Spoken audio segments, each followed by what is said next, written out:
Un fuerte revés internacional. Eso es lo que estamos viendo por parte de José Antonio Kast, que a pesar de no haber asumido todavía como presidente de la República de Chile, ya está muy cerca de hacerlo y ha empezado a hacer numerosas movidas que muestran cómo va a ser su gobierno. Y el primer, podríamos decir, movimiento más profundo a nivel internacional era una negociación que él estaba haciendo en Perú con el presidente interino de ese país, José Geri, para impulsar este llamado corredor humanitario que tanto ha hablado, que pasaría justamente por el territorio peruano, eventualmente pasando por Ecuador, por Colombia, para llevar personas desde Venezuela que han ingresado tanto a Chile como a los países por los cuales pasa este corredor, de vuelta a su país de origen. Y era una negociación que él apostó bastante y que se veía con buenos ojos, pero que finalmente el presidente de Perú decidió cancelar, decir que no se haría. En parte, todo parece indicar para buscar obtener cierta popularidad, ya que esto no es muy popular al interior de Perú.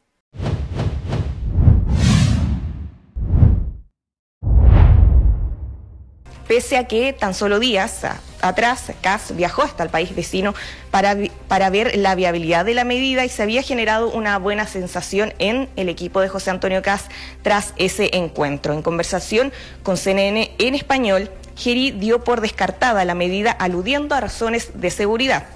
Yo no puedo permitir que ingresen de forma irregular migrantes a nuestro país, así dijo que serán las cancillerías quienes verán otro tipo de mecanismo para que migrantes puedan volver a sus países de origen. Una de las primeras medidas que habíamos conversado como alternativas, como escenarios, la hemos descartado a propósito de nuestra conversación que hemos sostenido hace un par de días, que era eventualmente un corredor humanitario.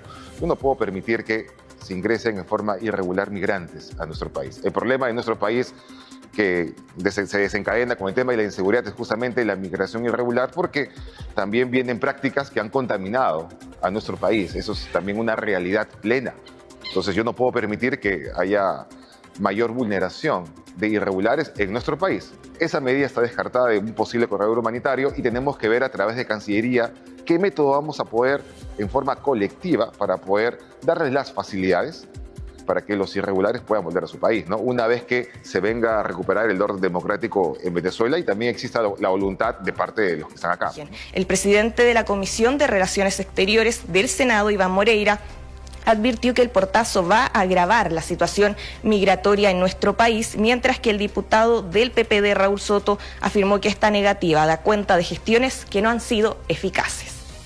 Es lamentable la decisión del presidente del Perú porque lamentablemente va a agravar más la situación en Chile. El rechazo de Perú a estas iniciativas es una prueba fehaciente de gestiones que no han sido eficaces.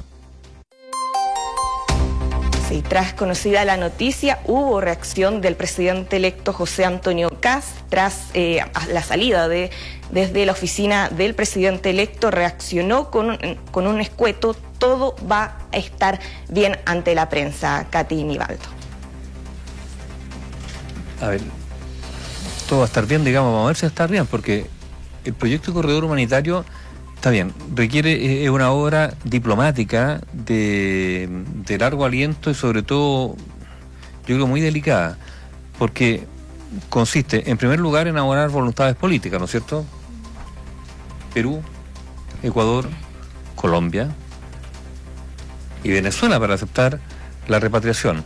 Pero además hay aspectos logísticos, bueno, jurídicos, logísticos, de seguridad, pero claro, pero si se parte sin la voluntad de uno de los eslabones de esta cadena, va a ser muy, muy, muy difícil. Y efectivamente, si Perú dice que no hay corredor humanitario, no va a haber corredor humanitario.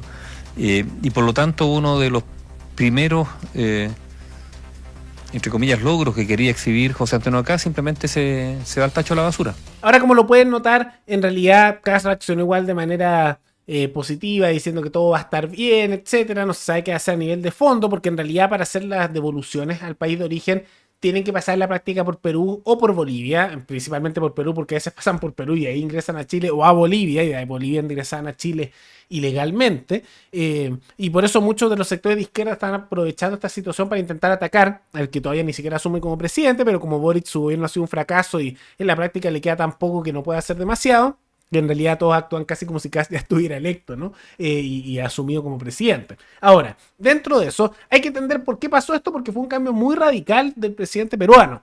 Pasa que el presidente de Perú, que es el actual, no lleva mucho tiempo en el cargo.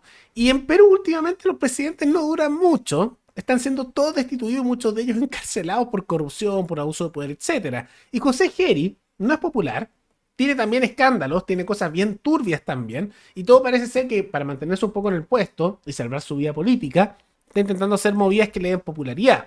Y pasa que en Perú es muy popular la idea de deportar a aquellos que han ingresado a Venezuela ilegalmente en su país, pero no así la idea de que ingresen a su país, aunque sea de paso, los ilegales que ingresaron a otros países. Entonces, ¿quieren ellos sacar de su país a los inmigrantes ilegales? Sí. Pero no quieren que ingresen los inmigrantes ilegales que habían ingresado a Chile, aunque sea por Perú o por Bolivia, y que pasen por su país para traerlos de vuelta a Venezuela. Solo quieren sacar los suyos. Los de otros países no les importa mucho. Y por lo tanto no es una propuesta muy popular.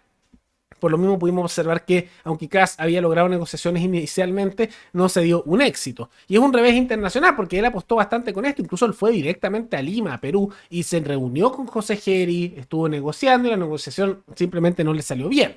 Ahora, vamos a ver qué es lo que se puede hacer. Se necesita justamente que pasen por Perú. Con Perú no se pueden hacer demasiadas presiones de ningún tipo en la práctica. Porque hay mucha interdependencia económica. Perú también es un país bastante fuerte a nivel económico, que militarmente se ha modernizado también. Entonces, no hay mucho que se pueda hacer a menos que se espere que caiga Geri o asuma otro, que no sería raro en Perú que ocurra, y tal vez con el siguiente presidente a ver si se puede lograr un mejor acuerdo, ya que sería algo que beneficia a todos los países que son parte. Y sería bueno ofrecer algo más. Cuando uno tiene que negociar, si el otro no quiere, tiene que ofrecer algo, ya sea incluso gestos simbólicos. No sé, puedes negociar algún acuerdo económico, además, de eliminación de burocracia, tal vez unos gestos, por ejemplo, que tengan que ver con ciertos símbolos como es lo del Huáscar, no sé, puedes negociar ciertas cosas para obtener resultados prácticos para la población que no tengan un costo real muy alto para lo que es la ciudadanía chilena, ¿no? Pero la otra alternativa es que si no se puede por Perú, empezar a presionar por el lado de Bolivia. Y habría razones para hacer estas presiones. Por ejemplo, hace no mucho, hace poco, se encontraron hace unos días a 2 chilenos muertos en Bolivia que los habrían torturado al interior de ese país y que se está investigando y dice que sería por un ajuste de cuenta o por tráfico de vehículos, que es algo que Bolivia ahora el presidente nuevo quiere normalizar, haciendo un perdonazo a los que tienen autos robados, que robaron a principalmente chilenos, pero también a peruanos, argentinos y paraguayos, y que se venden estos autos chutos en Bolivia. Y ahí hay razones para poder presionar, porque la gran mayoría de aquellos que ingresaron ilegalmente a Chile no lo han hecho necesariamente por Perú. Llegan a Perú, o así llegaban antes, y de Perú se iban a Bolivia, y de Bolivia ingresaron ilegalmente hacia Chile. Entonces, si ingresaron por Bolivia, que salgan por Bolivia. Y Bolivia, a diferencia de Perú, depende mucho de Chile. Tanto así que depende de nuestros puertos, tiene un ejército bastante malo, tiene una instabilidad política enorme y un país que Chile sí podría apretar para que pueda justamente cumplir con uno, llevar de vuelta por donde entraron aquellos que ingresaron ilegalmente, pero también, si es que Perú no los quiere recibir, que pueda darse esta salida por el territorio boliviano. Y ellos tendrían que ceder. Tenemos también otras justificaciones tomando en cuenta este caso, donde a 2 ciudadanos de este país los torturaron y los masacraron al interior de Bolivia y sin mucha consecuencia, con además un tráfico que está siendo prácticamente avalado por su nuevo presidente. Entonces vamos a ver cómo se desarrolla la situación. De todas maneras, me da la impresión que más que por Perú sería presionar a Bolivia más que negociarlo, y veamos si el nuevo gobierno de José Antonio Kast, cuando asuma, se atreve a hacer eso, o si simplemente se va a quedar de manos cruzadas luego del fracaso de su primera negociación diplomática con un país vecino. Pero más allá de todo eso, ¿qué les parece esta derrota que tuvo a nivel internacional Kast? ¿Cuál debería ser el camino a seguir? ¿Les parece razonable la posición peruana? ¿Habría que presionar a Bolivia? Todo eso coméntenlo abajo. Y antes de terminar, quisiera recordarles que pueden recomendar noticias tanto de Chile como otros países del mundo para otro video. Nos veremos en el siguiente programa. Hasta luego.